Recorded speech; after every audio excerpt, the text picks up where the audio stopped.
नमस्कार. श्री स्वामी समर्थ. श्रावण महिन्यात मारुतीला प्रसन्न करण्यासाठी आपल्याला काही उपाय करायचे आहेत. या कलियुगात हनुमान एक असे देव आहेत की जे सर्वात लवकर प्रसन्न होतात. त्यांच्या कृपेमुळे सर्व त्रास दूर होतात आणि घरामध्ये सुख समृद्धी वाढते. येथे आपण जाणून घेऊया की आता मारुतीला प्रसन्न करण्यासाठी आपल्याला काय काय उपाय करायचे आहेत.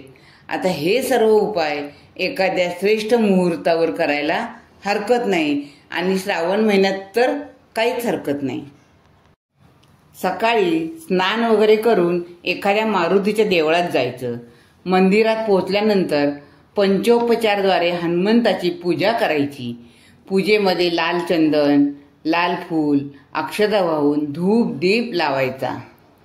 आता दुसरा उपाय काय करायचा तर हनुमानाला चमेलीच्या तेलासोबत शेंद्राचा चोला किंवा लाल वस्त्र अर्पण करायचं.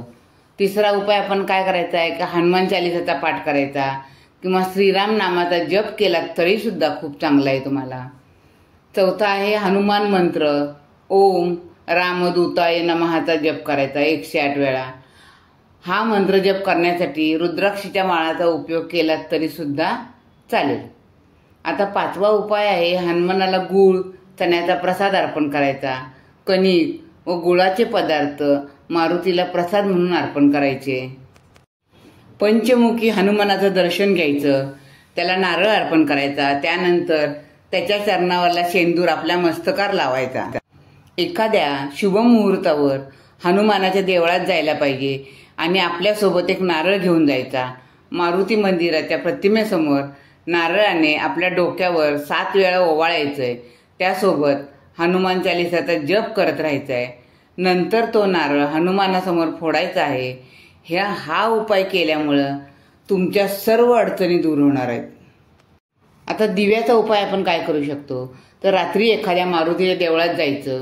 तेथे त्या मारुतीच्या प्रतिमेसमोर 4 मुखी दिवा लावायचा. दिव्यात वाती अशा प्रकारे लावायच्या की त्या चारही बाजूला त्या वाती आपल्याला पेटवता आल्या पाहिजेत. त्या चांगल्या प्रज्वलित करायच्या. तिथं बसून हनुमान चालिसेचा पाठ करायचा. आता आपण हे सगळे उपाय करत असताना आपल्याला काही गोष्टी कटाक्षाने पाळायला पाहिजेत. त्या म्हणजे काय तर मारुतीच्या पूजेमुळे स्वच्छता ठेवणं गरजेचं असतंय.